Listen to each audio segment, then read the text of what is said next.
What's up, guys? How is it going? You got Daisha here coming to you live from Amazon, North Dakota with another Daily Dose with Daisha podcast episode. So, in today's episode, I want to talk about the 6 human needs and how they can actually affect our moods throughout the day.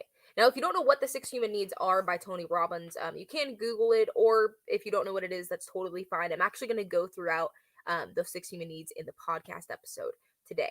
So this is recorded live on my YouTube channel. So as you guys start saying hi, make sure you guys start jumping on and dropping a hashtag live in the comments below if you are jumping on live.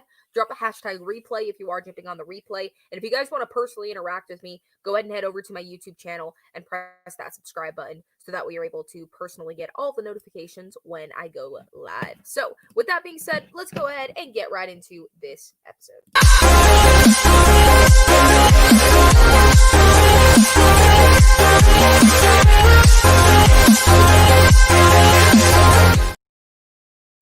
Oh man, we are back. All right, so let's go ahead and jump into the 6 human needs. So the first of the 6 human needs, and this is kind of a cool thing to dive into, because when you really get into what the 6 human needs are, you'll recognize that if you're in a bad mood throughout the day, it could be the result of just one human need not being there, right? It could be multiple, but it could just be one human need not being met, and you're feeling off, you're feeling imbalanced. So the first human need is certainty. When it comes to certainty, this is basically the need for safety, right? Stability, security, comfort, order, predictability, control, and consistency. And I feel like this is the reason that schedules work so well for us, right? We have that instant gratification of being able to get that human need met within the first just couple minutes of our day. If your like schedule, right, as soon as you wake up in the morning is for you to get up, you go to the restroom, you brush your teeth, then you go back to your bedroom and you meditate, right? That instantly triggers over to your mind like, wow, this is my schedule, this is certainty, this is consistency, and that human need gets met. The funny thing though is the second human need, and that's because it's uncertainty.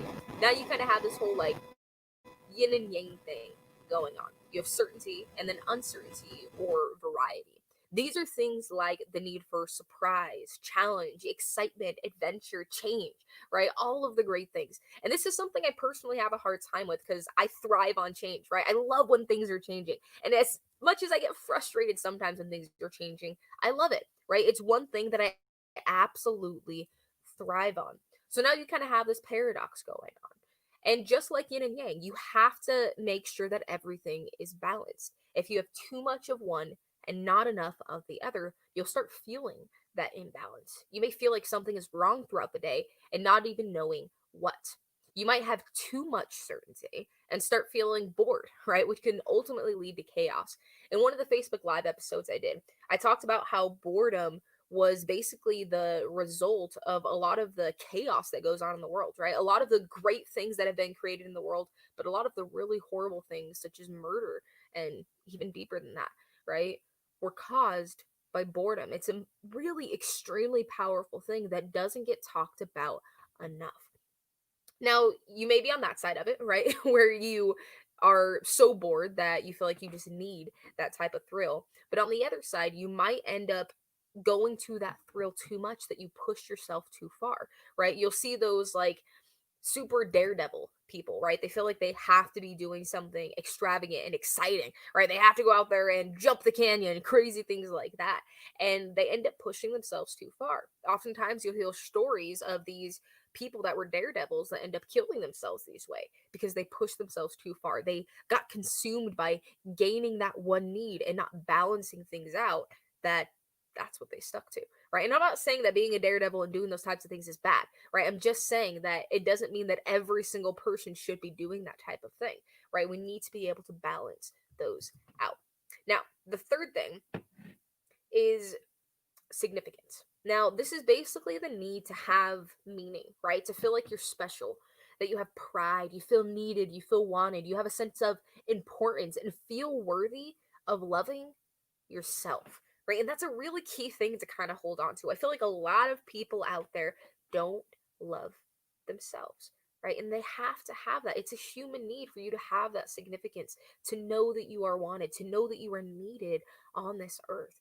And when you don't have it, it can really cause you to feel that, again, uneasy feeling. You can start feeling even angry with yourself sometimes if you don't have that significance. The next one, and you'll notice this as well, that significance and the fourth one, the next one, are also a paradox, right? The fourth human need is love and connection, the need for communication, right? To feel connected and loved by another human being, right? And that's the key for this one, feeling love and connected to another human being. Right now, this isn't just loving yourself, this is loving other people. And that's really where the paradox comes in. Because I know people are going to ask, but Daisha, these sound so similar. How can they be a paradox? But if you really think about it, it makes sense.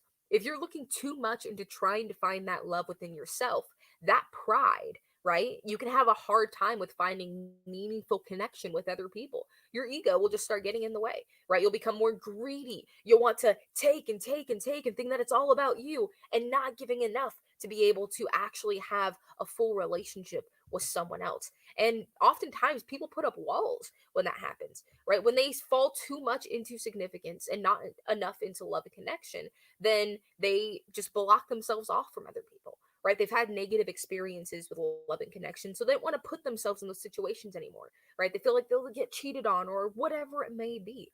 So they don't put themselves in situations and they block people.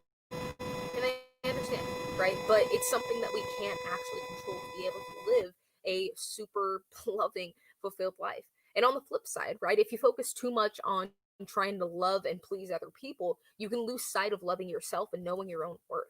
And I feel like this is where a lot of the times where people fall into these places where they let other people take advantage of them, that's where that comes into play, right? They fall too much into love and connection and not enough into significance. All six human needs are needed, right? Not just one. You have to make sure that they are all balanced and met.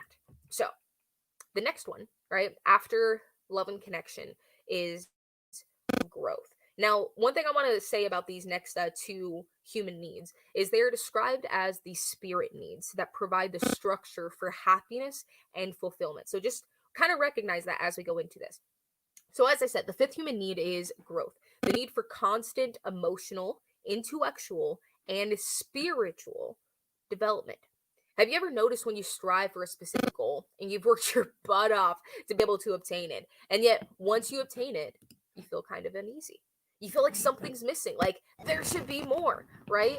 I know that I have felt that like a million times. Even as a kid, I would start feeling this type of stuff. So I know that you've probably felt it as well. And it's because that fifth human need is no longer being met, right? Growth is no longer being met. Once you have met that goal, if you don't have another one set, you're basically on standstill. And we are not meant to be on standstill. We are meant to keep going forward and continuously going forward. So, one big thing on this one, make sure that you always have goals set for yourself. Now, the sixth and final one is contribution. This is basically the need to give beyond yourself, right? To give, to care, protect, and serve others, right? And this is something that actually really feels good, right? One other thing that Tony Robbins says is people usually do things for two reasons, right? They either do them because it brings them pleasure or because they are trying to avoid pain, right? So if it's going to bring you pleasure, then of course, why would you not want to do it more? But people fall into that greed again, right? People become greedy and they're no longer giving to others. And I feel like that's why they're never truly happy. You'll find that there's these super huge, big corporation owners that have worked their butt off with trying to meet this goal, with trying to get those numbers, with trying to get that super big money, be on top of the world, be able to have the nicest house, the nicest condo, all of this great stuff, right? And be on top. But then as soon as they get there, all of a sudden they're angry, they're frustrated, they're unhappy, and they don't understand why. And it's because they're no longer contributing. They focus too much on themselves, too much on taking and taking and taking, and not enough of giving. So, how can we start kind of creating a way where all of these can be met throughout our day in a positive and balanced way? Give me 1 second. I'm gonna grab a drink. All right. So, to be able to meet this throughout our day in a positive and balanced way, let's go and start with certainty. When it comes to certainty, just like I kind of said, a schedule, right, or getting in the habit of doing daily rituals will really help you with meeting that need fully. My friend Naomi talks a lot about rituals and how it's kind of crazy how we used to have all of these rituals in our early years, like as humans, as we were developing, and now we've kind of gotten rid of all of them. Right? We still keep kind of the same ones. We get up, we go to bed, right? Or we take our kids and we sing them to sleep. Like little rituals like that we keep, right? But oftentimes we aren't aware that we are kind of out of place with our rituals. And if we got more kind of in tune with those rituals, it would be easier for us to be able to gain that human need and feel more comfortable and stable throughout our day. Right. So get in the habit of having some type of schedule, right? It doesn't have to be the super perfect on top of the world schedule, right? But it needs to be something that you feel comfortable with. Again, this is a human need that you're getting met by feeling certain that you know what is going to happen throughout the day, right?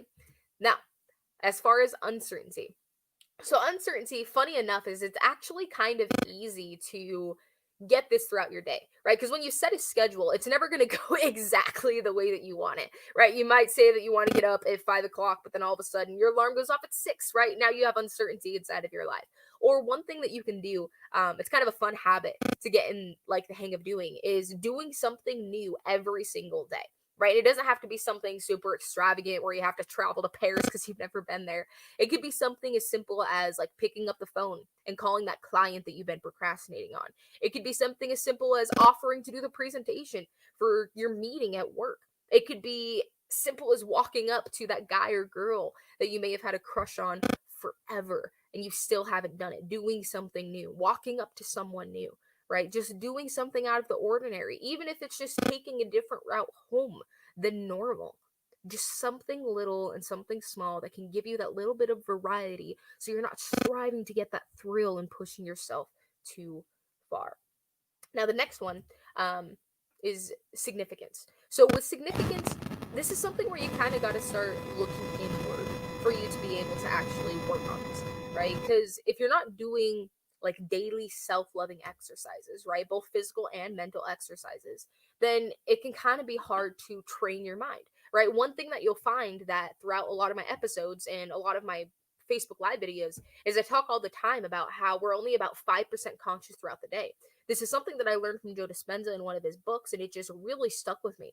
You know, if you're only 5% conscious throughout the day, and the other 95% is you running off of your subconscious mind, that means that if you don't train that 95% to do what you want it to do, then you're basically going to be using that 5% to be frustrated about how your 95% is not in tune with what you actually want, right? It's crazy to even think about. So, when we can start doing it to where we do physical and mental exercises on a daily basis, we can basically retrain our mind to automatically love ourselves without even thinking about it, right? And we automatically get that significance.